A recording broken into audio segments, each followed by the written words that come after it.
بسم اللہ الرحمن الرحیم۔ ذوالحجہ کے 4 اعمال۔ حجاج کی مشابہت۔ نبی کریم صلی اللہ علیہ وآلہ وسلم کا ارشاد ہے کہ جب تم میں سے کسی کو قربانی کرنی ہو تو جس وقت وہ ذوالحجہ کا چاند دیکھے اس کے بعد اس کے لیے بال کاٹنا اور ناخن کاٹنا۔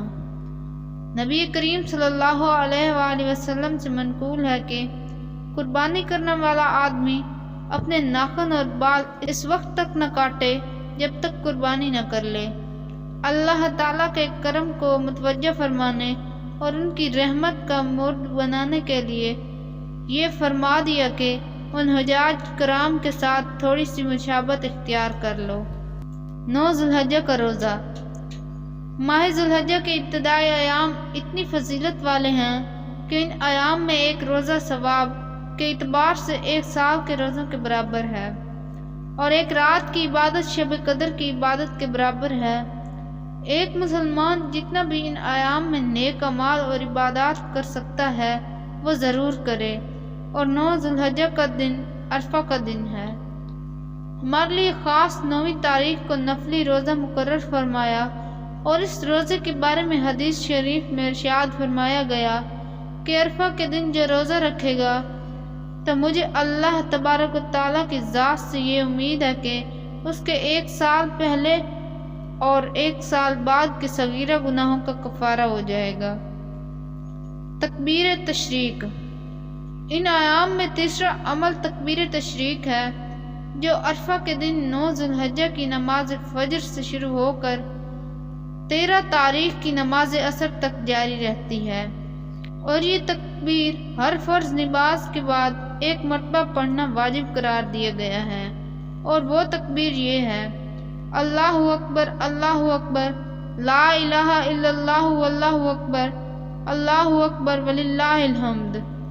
مردوں کے لیے اسے متوسط بلند آواز سے پڑھنا واجب ہے، اور آہستہ آواز سے پڑھنا خلاف سنت ہے۔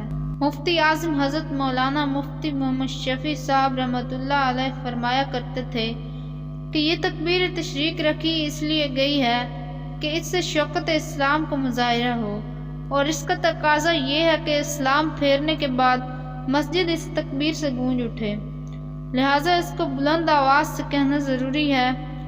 تکبیر تشریق خواتین پر بھی آہستہ آواز سے پڑھنا واجب ہے۔ قربانی۔ ان ایام کا چوتھا اور سب سے افضل عمل جو اللہ تعالیٰ نے مقرر فرمایا ہے وہ قربانی کا عمل ہے، جو کہ صرف ذوالحجہ کی 10، 11 اور 12 تاریخوں میں انجام دیا جا سکتا ہے، اور ان کے علاوہ وہ دوسرے اوقات میں آدمی چاہے کتنے جانور ذبح کر لے لیکن قربانی نہیں ہو سکتی۔ احکام و مسائل۔ قربانی کا جانور انسانی جان کا بدلہ۔ قربانی اللہ تعالیٰ کا حکم ہے اور ہر صاحب و نصاب پر واجب ہے۔ قربانی کے جانور کو شریعت کے احکام کی روشنی میں ذبح کریں گے تو یہ قربانی قبول ہوگی۔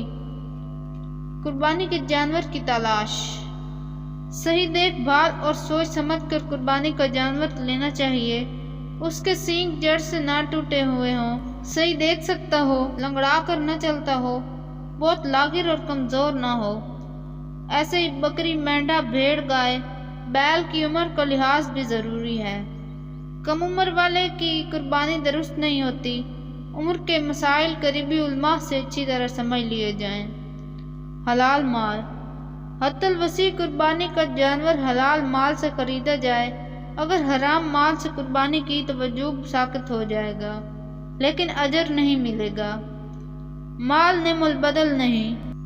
کوئی قربانی کے جانور کی قیمت کسی غریب کو دے دے یا کسی رفاہی ادارے یا فلاحی کاموں میں خرچ کر دے تو ایسا شخص قربانی کے وجود سے دستبردار نہیں ہو سکتا۔